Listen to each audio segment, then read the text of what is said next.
All right, good morning and welcome back to the 5th NNP Symposium. This is our final day, so thank you everyone in the audience for sticking with us all 3 days. We're excited to have you back. So a couple housekeeping things before I introduce this presentation.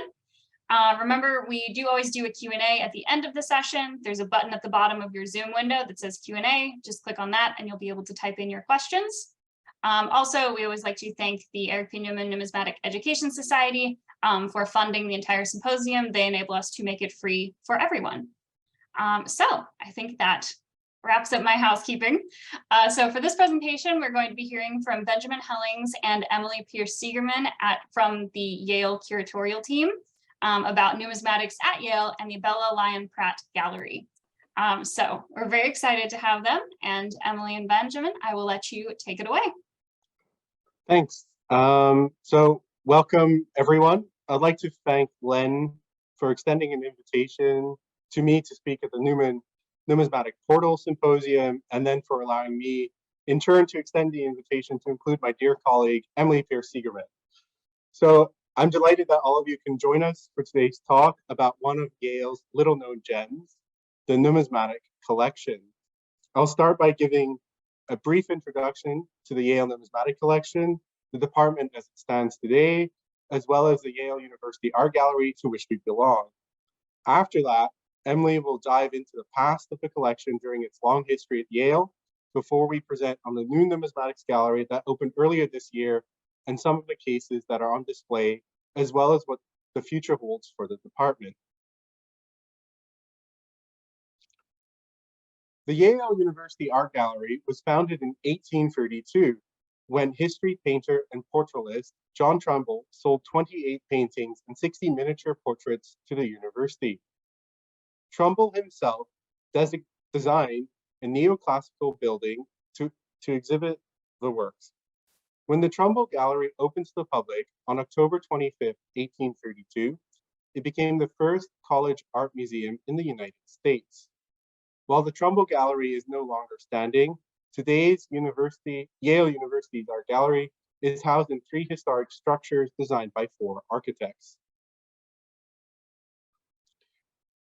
Street Hall was designed by Peter Bonnet White and opened in 1866 as the Yale School of Fine Arts, the first fine arts school on an American college campus.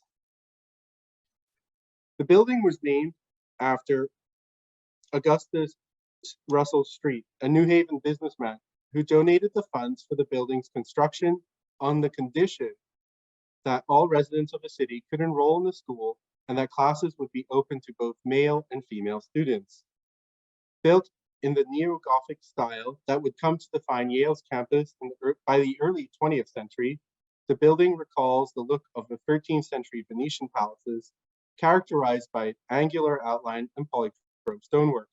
Street Hall included classrooms and studios on the first floor and a second floor with new galleries for exhibiting the collection. In the fall of 1926, construction began on a new building, the old Yale Art Gallery, originally called the Gallery of Fine Arts, which would unite the university's art collections. Designed by well-known architect Egerton Swarthout, the old Yale Art Gallery building borrowed elements from such Florentine structures such as the Bargello. A building over High Street was constructed to connect the building to Street Hall. Architectural details throughout the building contain symbolic meaning. For example, the winged female reliefs on the High Street Bridge are personifications of architecture, drama, painting, and sculpture. Louis Kahn designed the renowned modernist building that is adjacent to the 2 neo-Gothic structures. The Yale University Art Gallery and Design Center was Kahn's first significant commission and is widely considered his first masterpiece.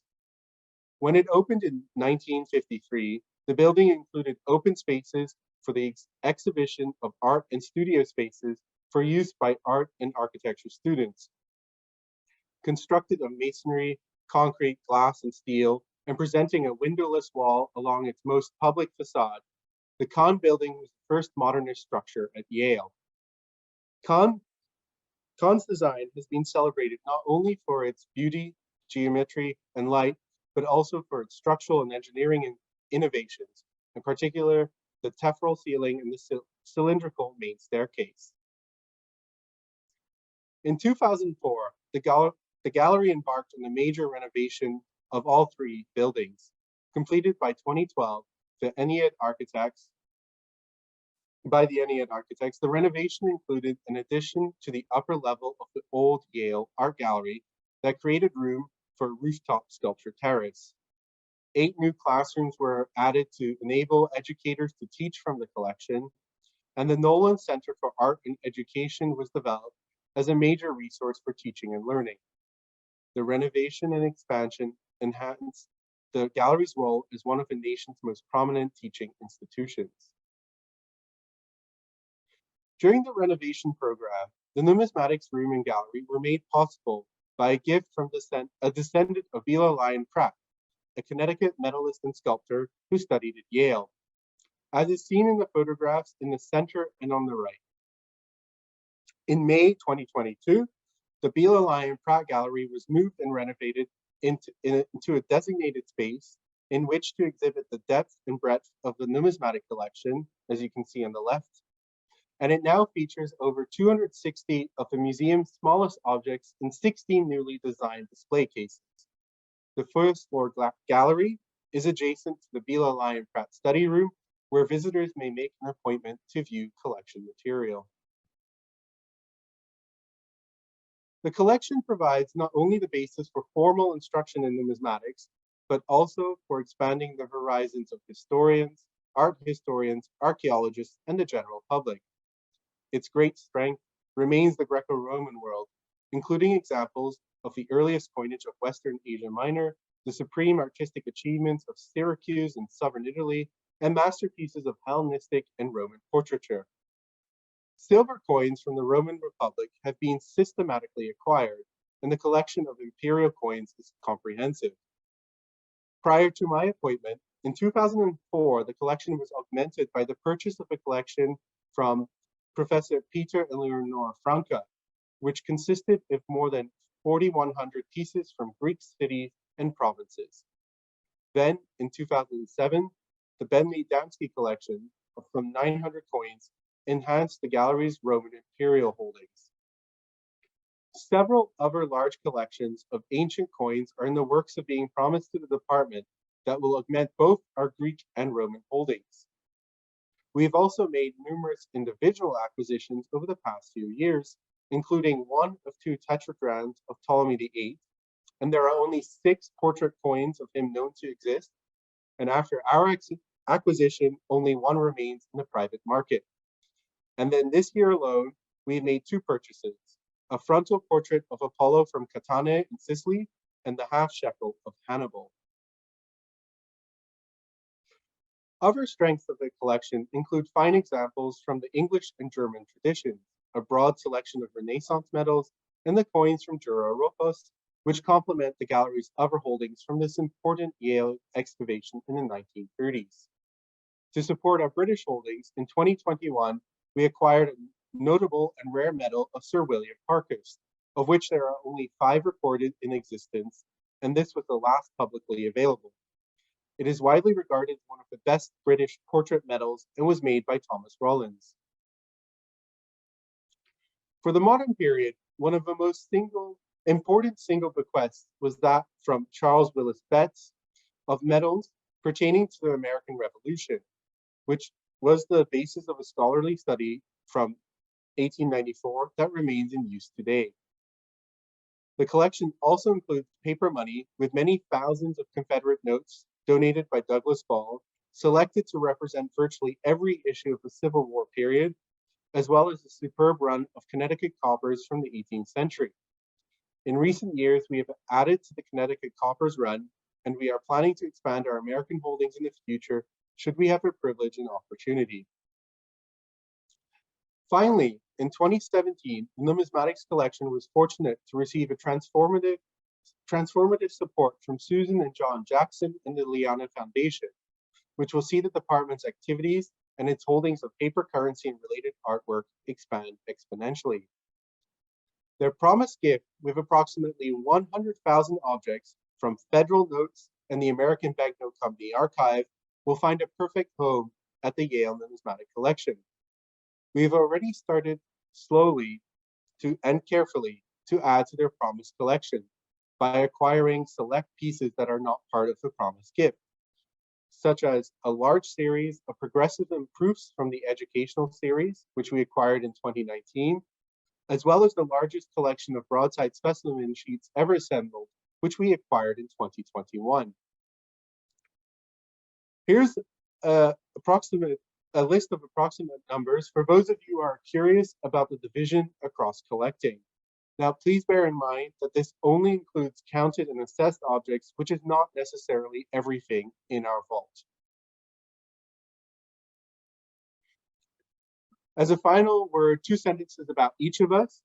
I joined the gallery as the Ben Downsky Assistant Curator in late September 2016, as I submitted my DPhil at Oxford in ancient history on coin find patterns and use of Roman coinage in Northern Europe. I was made head of a department in 2017, and then in early 2019, I was appointed the Jackson Tomasco Associate Curator of Numismatics, a position I still hold. Emily came to the gallery as a museum assistant in late 2019, leaving her previous post as specialist in the Smithsonian's Institution of National Numismatic Collection. She spent much of the COVID years revamping Yale's numismatic legacy collections data and bringing our numismatic internal digital infrastructure to a more usable and meaningful level of detail. She was appointed the Ben Downsky Assistant Curator of Numismatics in October of this year, and I'm delighted to have a new co-curator continue to explore our collection's range and history.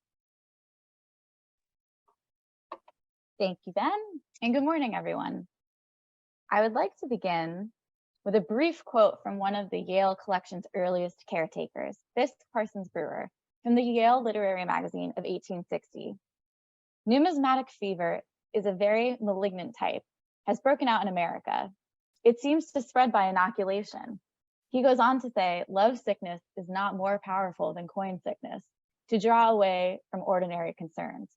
The patient forgets birds and flowers, marbles and kites, to talk and dream only of types and legends.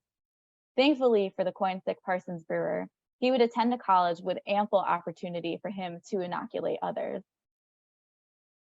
Numismatics at Yale began in earnest during the mid-1800s. Prior to 1840, Yale College owned a small smattering of predominantly modern coins. The collection, though small in size, included an incredibly rare New England threepence, foreshadowing its growth into an assemblage of high value and exhibition-worthy pieces. A select few pieces of the collection were exhibited in the Jonathan Trumbull Gallery, described earlier by Ben, but remained behind glass in much the same way that the illustrious schools of Europe held curio cabinets with coins.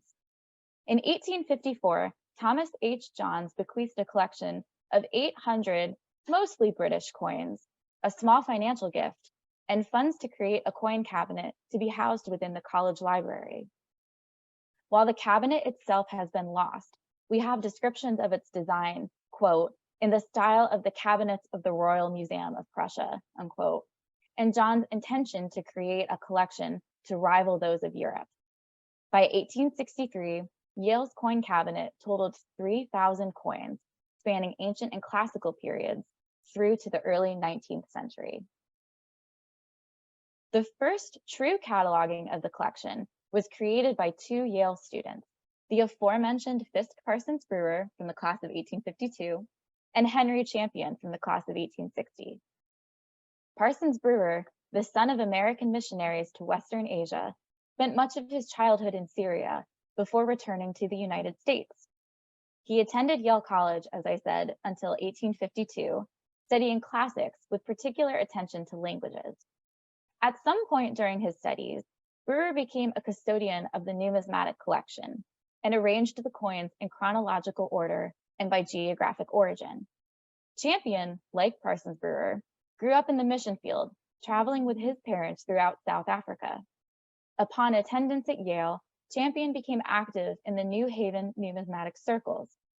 He stewarded Yale's collection beginning in the late 1850s, where he researched on and wrote about much of the collection. Many of his would-be publications, sadly, were not finished, but several of his drafts have been printed in the American Numismatic Society's journal. Champion gave more than 2,000 coins during and after his tenure at Yale, preceding a significant influx of donations and bequests. In 1863, he supervised and most likely wrote the anonymous full catalog of the coin cabinet, titled Catalog of the Cabinet of Coins Belonging to Yale College. 2 years later, Parsons Brewer produced a supplemental catalog to include recent additions to the college, as well as to better highlight some of the Roman material. His short catalog, Roman Family Coins in the Yale College Collection, and Champion's earlier catalog were both published by Tuttle, Morehouse, and Taylor. From 1865 to 1880, the collection underwent an incredible amount of growth. In 1868, the collection totaled approximately 7,000 coins, thanks to donations from familiar names like Dr. Andrew T. Pratt, class of 1847, Charles Willis Betts, class of 1867, and the aforementioned Henry Champion. These added donations, especially Andrew Pratt's bequest of 1,100 classical coins, warranted the creation of an updated catalog. The curator of the collection, Dr. Jonathan Edwards, published his catalog of the Greek and Roman coins in the Numismatic collection of Yale College in 1880, where he documented a total of 3,328 Greek, Roman, and Byzantine coins. Edwards' catalog did not include approximately 1,000, as he called them, duplicate pieces, which we now know to be different strikes and variations.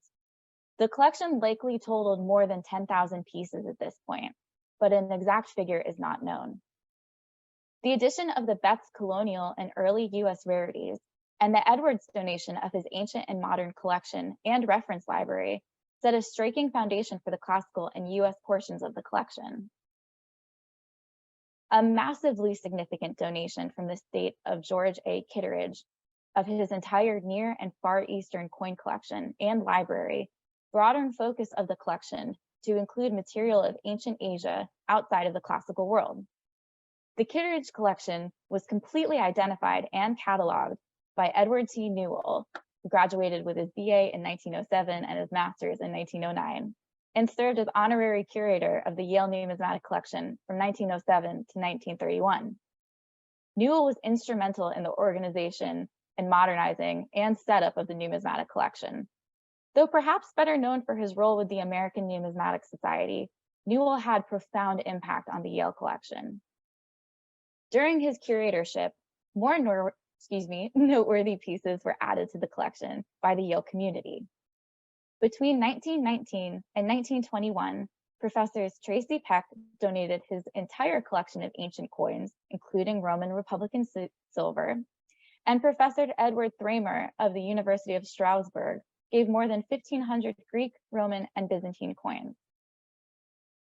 There are two names that must be mentioned when recounting this era of the coin collection: William Owen and Francis Garvin. The Reverend William Owen, who graduated in 1897, followed Newell in 1931 as the associate curator of the collection until 1944.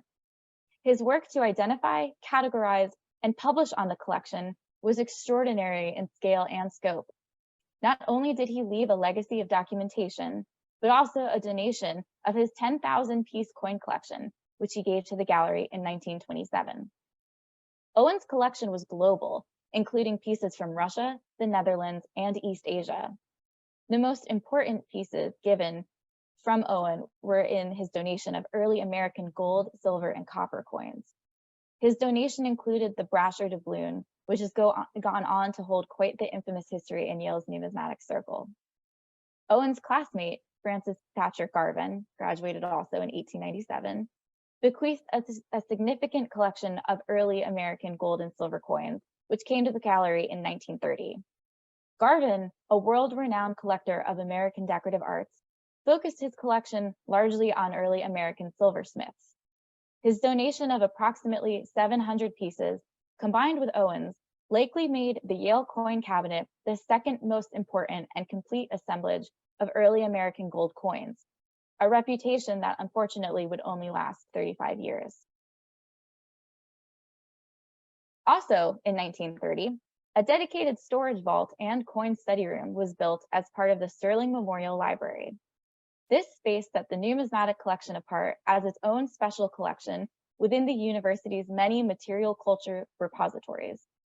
The collection was then overseen by faculty of the classics department from about 1931 to 1965, notably by Professor Alfred R. Bellinger. Bellinger was intimately involved with the 1930 Yale and French Academy excavation at Dura Europos, and also served as the Yale Art Gallery's curator of Dura and Jurasa collections and curator of antiquities from Dura. Coins from the excavation were cataloged in several volumes by Bellinger and reflected upon by subsequent curators. Professor Theodore Ted Buttrey followed Bellinger in splitting time between the classics department and curatorial custody of the collection, serving as assistant curator until 1964. After his departure, the library transitioned staff to a part-time stewardship schedule. Buttrey's successor was Yale alumnus John Burnham, who worked 2 half-days a week from late 1964 to 1994. The collection grew exponentially during this time, despite the lack of full-time staff. By the year 2000, the collection had attained its current position as the largest university numismatic collection in North America. Finally, in 2001, jurisdiction of the Yale Numismatic Collection was transferred from Sterling Memorial Library to the Yale University Art Gallery. The collection was stewarded by Bill Metcalf for about 15 years, under whom the aforementioned Franca and Dansky collections were acquired by the gallery. After a small gap, Ben Hellings succeeded in the curatorial role and remains head of the department. Now, as he mentioned, we are a curatorial team of 2, and we're quite keen to continue growing the collection, much like our predecessors, into a powerhouse of numismatic research and output. The creation of the Bela, Lyon, Pratt Gallery has been an instrumental step in this process. This past May, the Yale University Art Gallery welcomed visitors to the new Bela, Lyon, Pratt Gallery. The space, named in honor of renowned Yale-educated sculptor, coin designer, and mentee of artist Augusta St. Gaudens, displays the depth and breadth of a permanent collection of a Department of Numismatics. The coins, tokens, paper money, metals, and related objects on view represent 5 millennia of human culture, creativity, and production across the world. As the first dedicated and custom-designed public gallery for this material at Yale, it marks a watershed moment in the history of one of the oldest collections at the university and reflects the museum's commitment to emphasizing the importance of this often overlooked field of the arts.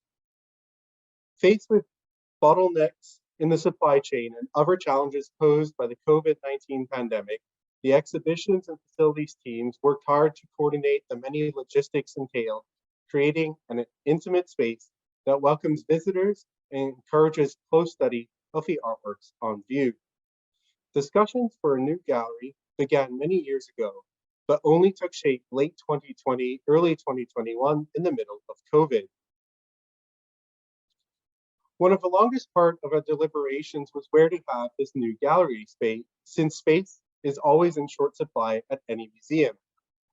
We finally settled on the adjacent space to the Numismatics Gallery, which was at the time being used as a temporary medieval art gallery, and before that had served as a temporary Islamic art gallery. And here are some photographs of the space before we started work. Once the space was identified, the next important aspect was to determine the priorities. Modularity, both in terms of the gallery space itself and the individual cases, was of utmost importance to me. This dictated much of the layout style and the space of the space, as well as the type of cases and the internal design. We decided to move away from the tabletop style cases that were previously used and to use wall style cases and to dramatically increase their size. The individual light fixtures required all of the walls of the room to be reopened and rewired in order to support the weight of the cases and to permit each case to be individually connected, wired, and alarmed. To deal with the windows in the room, we had to build an entirely new wall with these same requirements, and this too had to be strengthened to support the weighty objects and wiring for the cases. Now, there were several reasons why this wall was built. Firstly, it was my desire to have a completely sun-free room where we could control the light at all times. In fact, it was my desire to create a very dark room, so this was essential. Secondly, this wall was going to need to support the weight of our heaviest objects, which are banknote collages, as well as to have the necessary wiring. And it was for this reason we could not block the windows, but had to build out a full wall. The ambience of this room is in stark contrast from everything else at the art gallery, where fully lit rooms, lighter colors, and more space is conventional. My floor plan layout, as you can see here, does not promote space, but rather encloses the space even more. After this room was designated, I embraced the idea of a tight room and determined I wanted to encourage close looking and studying as much as possible. This meant that the cases could not be too deep, so that visitors could feel close to the objects, and I also wanted the objects to be the sole focus of the space. So we're now going to go through a series of photographs of the finished gallery, which you'll notice is radically different from the space before we occupied it.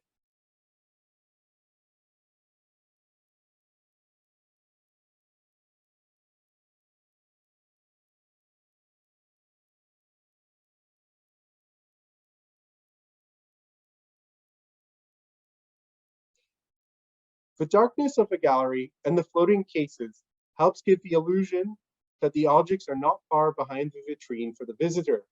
I also divided the room into three because I wanted the opportunity to have the ability to have different themes on view and to facilitate future rotations. If it were one single continuous space, any changes could impact the rest of the gallery, whereas when divided into three, the change could only impact the smaller section of the room. Now to dive a bit more deep into the actual objects. Since we started work on the new gallery in early 2021, we were largely limited to working remotely, meaning that objects had to be selected from memory with the assistance of our collections management system. The gallery features over 260 of the museum's smallest objects in 16 newly designed display cases, and as you saw from the floor plan layout, is partitioned into three sections, each addressing a different area of the numismatic world. The first is devoted entirely to ancient coinage, the foundation of the collection and one of its continued strengths. Two rows of cases exhibit some of the most iconic ancient coins ever struck. Examples from Greece and Rome are juxtaposed with those from early money traditions, the Hellenistic world, and Rome's legacy.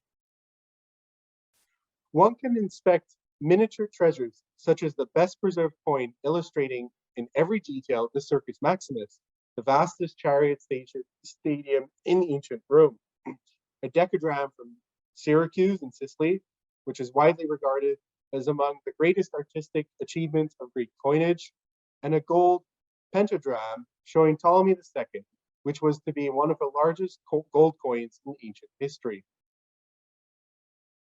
The second section employs a thematic approach, showcasing objects dating from the 8th through to the 20th century.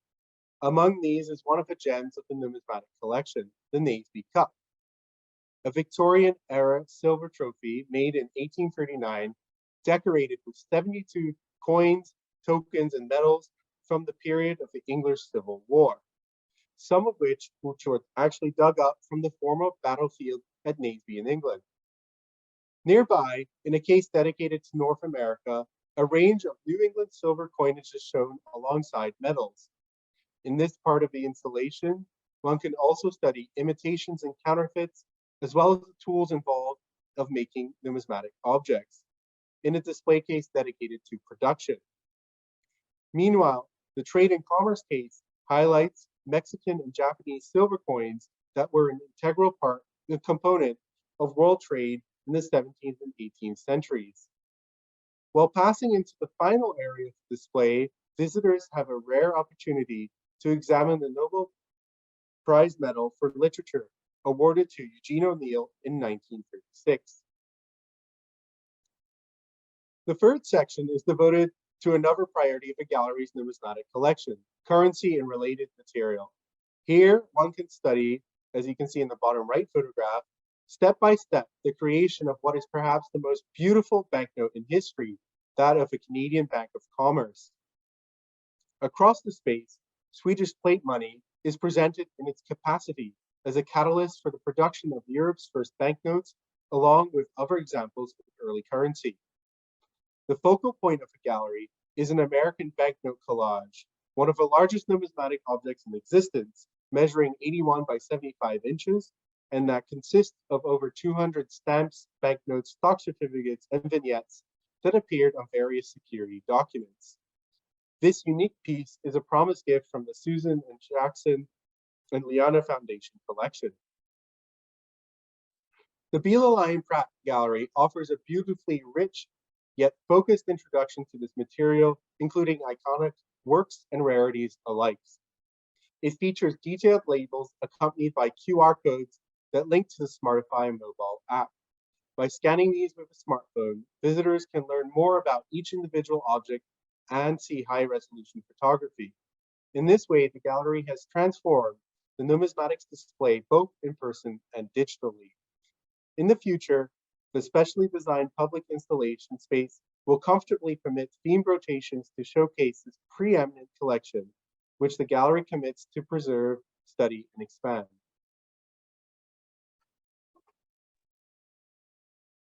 Exhibition cases at the art gallery usually include introductory text labels describing the thematic connections within a case, with formatted tombstone information available on an accompanying handheld object checklist. The label system throughout the gallery is not always helpful for numismatic objects. Additionally, the Bela, Lyon, Pratt Gallery is designed for anywhere from 8 to 18 vitrines employed for an exhibition, meaning we would at maximum require 18 different object checklists and checklist holders if we use this system. The Pratt Gallery currently houses 16 cases, built intentionally for quick and easy rotations. If we were to rely on the former checklist system, we would require our editorial, graphics, exhibitions, and an external printer to produce new lists every time we rotated a single object. For labels within this new numismatic gallery, we wanted to ensure that iconography and legends were directly highlighted for viewers, opting to have extremely brief sentences describing the object's displayed side. Case narratives are derived from a case's title. For example, the case titled Greece contains Greek coins, Rome contains Roman, and so on. To compensate for the lack of object checklists, and to allow for further reflection on our objects or explorations into thematic connections, we began working with our IT team to prototype a QR code system to lead users to digital versions of each case and then to each coin, allowing for a deeper exploration into an object's history, but only when the visitors desired. The intention is to ultimately take users to the gallery's website and relevant object pages. The Yale Art Gallery has contracted Smartify, a mobile application content company based in the United Kingdom that specializes in immediate device-generated access for additional content for cultural heritage institutions to facilitate something like this. Smartify, the self-described Shazam for cultural heritage, is widely available and usable for all types of devices, including iOS, Android, and as a web application. Here is an example of an object from our case titled Ancient Treasures. The decagram from Syracuse illustrates Smartify's web version of an individual object. Unfortunately, the web version is a little bit more limited than the mobile app rendition, especially in viewing additional media.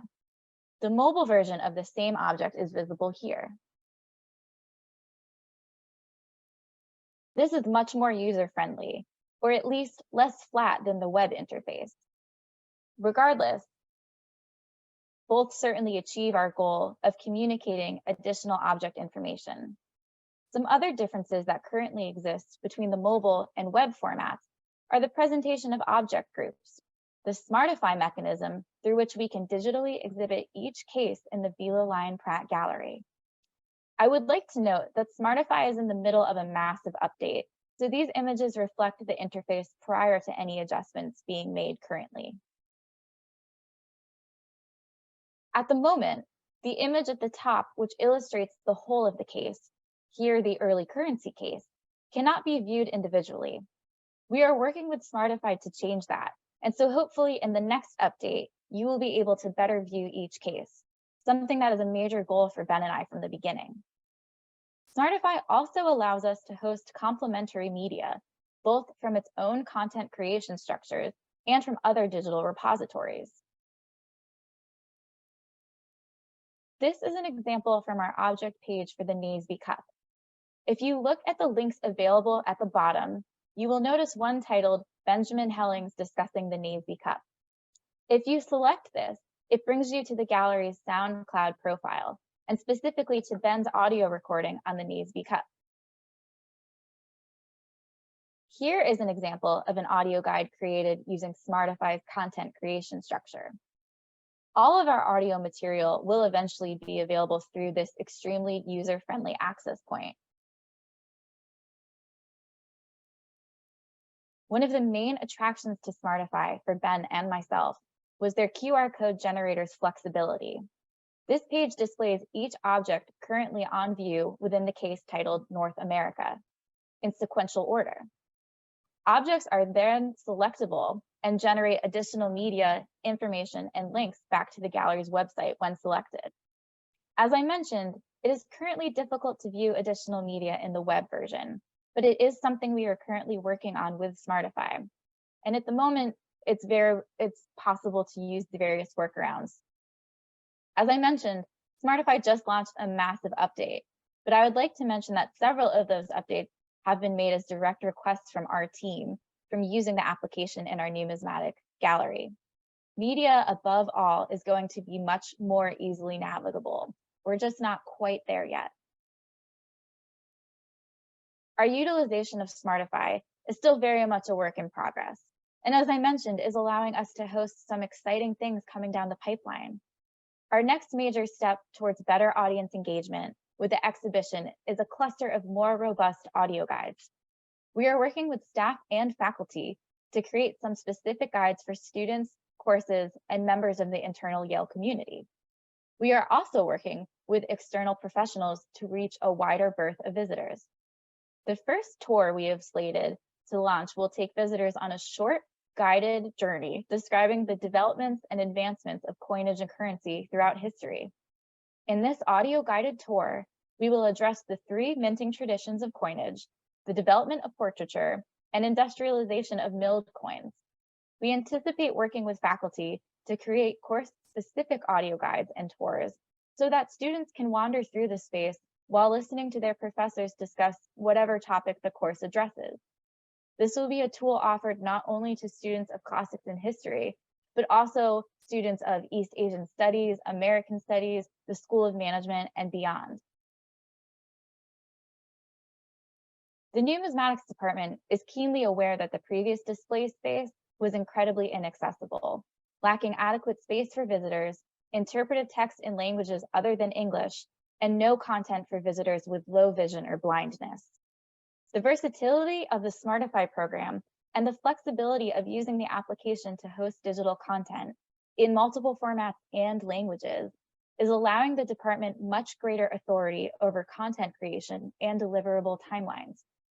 We are currently working with external parties to mold several of the now forming audio guides into alternative text experiences for our visitors with low vision or blindness. Themes like the development of coinage and currency will be explored in a similar manner to the aforementioned audio guides, but will deviate enough to describe the object's size, details, composition, and other necessary qualities of objects and cases to be a worthwhile and enjoyable visit for all of our guests. But Bela Lyon Pratt Gallery really is spectacular and exhibits a wide berth of numismatic objects from the Yale collection. In my short tenure at the gallery, we've been able to transform the display of numismatics at Yale, in person and digitally, and we are incredibly grateful for the support and investment from Yale and our benefactors to numismatics. With Emily's arrival as the second curator in the department, we are looking forward to the exciting next phase of development for the department. We are both working towards adding additional digital content that is both rich and accessible in format and content, working closely with students, faculty, and other interested parties. The department also aims to publish the first of hopefully many numismatics books by Yale University Press and the Art Gallery, with a first slated for next year on the Naseby Cup. We are also looking to celebrate our 25th anniversary at the Art Gallery in 2026, and Emily and I hope to mark the occasion by further integrating numismatics into the Yale curriculum while expanding our American collection to complement the foremost holdings of Revolutionary era paintings and decorative arts. A larger and longer-term project that has already been discussed and is slowly progressing is the creation of a numismatic annex at Yale's West Campus, 5 miles away from the Art Gallery, to house the promised premier collection of banknotes and related material, our promised collection of 100,000 objects, where at this site, we will create a second numismatics gallery with our banknote press for demonstrations, as well as expand our vault and research facilities. Emily and I feel incredibly privileged to be part of this watershed moment and chapter of Yale's numismatics legacy, and we hope to share it with you all. Our thanks to the Newman Numismatic Portal, Len, Liana, and the NNP team for hosting us, and thank you all for listening. Alrighty, thank you very much. You can go ahead and stop the screen share. That was very interesting and a very different way for a gallery to work that I haven't seen before. So the technology integration there was very cool to see. Okay, so for people watching, we're going to go ahead and do the Q&A. So if you have any questions, you can start entering them now. Just click on that Q&A button at the bottom of your screen. In the meantime, we do have a few in here to go ahead and get started. So what's your favorite piece in the collection?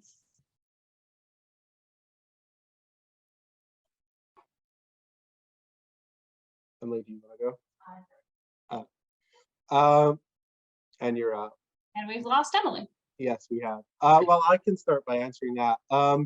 My favorite piece is the Naseby Cup, the silver Victorian cup, which has 72 coins, medals, and tokens from the English Civil War period. That is also the first book that we're hoping or slated to be published. So obviously I'm quite deep into it right now. And we're slowly trying to build and acquire complementary medals from that period as well. Okay. Emily? I assume the question was favorite objects. I'm sorry, I had to duck out for a second. Favorite item in the collection. Okay. Oh, that's tricky. I'm pretty torn. I'm gonna say it's not on display right now, but we have this incredible framed. Sorry, Ben. This incredible framed object, and it has displays of imitation Japanese Tokugawa coins. I've been researching it extensively, and it's fabulous and interesting, and I definitely love it. My personal main collection is actually the Japanese Tokugawa coins, so that's very interesting. Oh, we should talk. We should talk. Yeah. Let's see. There you go. How are the coins, etc., attached to the display? You want me to take it? Yeah.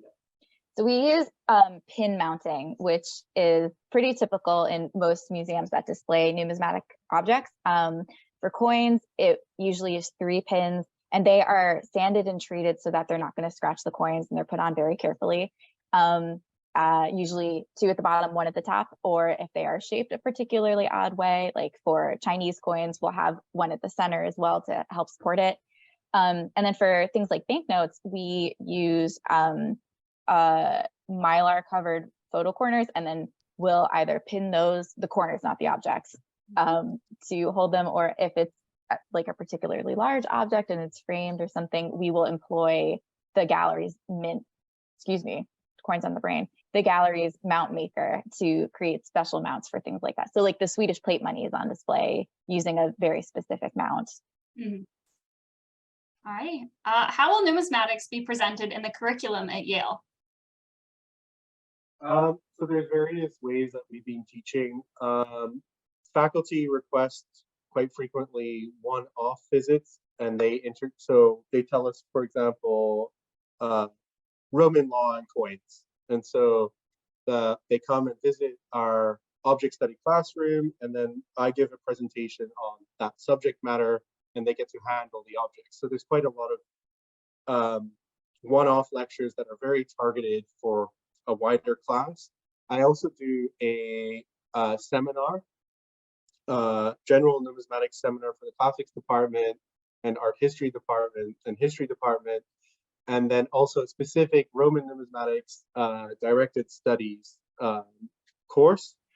And then Emily and I are working on a larger history of numismatics class that we are hoping to try to get going in 2023. Very cool. Let's see. Are there any provisions for visitors without a smartphone to access Smartify, to listen to audio tours, etc.? Short answer, yes. Long answer, all of this content is normally available via the web. So if you are at home, you can access the audio guides. Because of the update right now, they are inaccessible. That will change. And then I believe our visitor services desk has a couple iPods, Ben, correct me if I'm mistaken, not iPods, oh my goodness, iPads that can be used, borrowed and then used to return. Yeah, the update is coming at a kind of a bummer time, but this material and this content will be available online again soon, vaguely. It's getting there. Yes, it is. Let's see here. I commend you on the progress you've made. The use of digital materials is a great enhancement tool. As a Seleucid scholar, I'm curious how many coins you have from the Dura Europa site. Ben? So this is where I would refer you to Bellinger's publication. So he was publishing as the coin finds were unearthed. And so there are multiple in progress reports, and then he has the final Dura report. So I can't tell you the number off the top of my head, what is there, but that is I think he published on the total excavations, but the excavation finds had the typical partage agreement.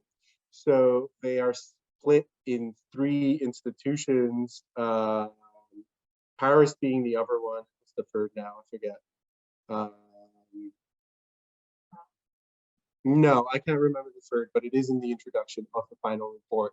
But it is scattered now across 3 institutions. All right. Let's see. When it comes to donations, how would someone get in touch? Do you want to go? Sure. So the best step would be probably to email one of us and just to have some conversations. And then from there, the gallery has very specific policy that we follow. So if it deems something that meets our collecting plan, it is approved by the powers that be here, our supervisors, then we move forward with that very specific process to have it acquired. But definitely start with an email to Ben and myself. And for anyone attending, if you would like to reach out to them, you're welcome to just use the contact form on the symposium website, send us an email, and I will pass it along to Ben and Emily. So that's probably the easiest way to go about that if you don't want to do some deep dive Googling to get email addresses. Let's see, what is the best link now to view the numismatic collection? Okay, so it would be using the Yale University Art Gallery's website, and they have a collection search portal. I will say the portal is not geared towards numismatic objects, so it does not always return things that we have, but I would start there. If you discover that there are objects that you're interested in, you're welcome to, there's a contact on the numismatic page on the Yale University Art Gallery website. You're welcome to use that to reach out and express that these are coins you're interested in. You see that we have a couple, or you see that we don't have any. And then we can facilitate that and try some searches on the back end of our system. But this was something we are hoping to utilize Smartify for, at least for coins on display, so that you'll have better access to the images and the content and the stories behind those coins. Okay.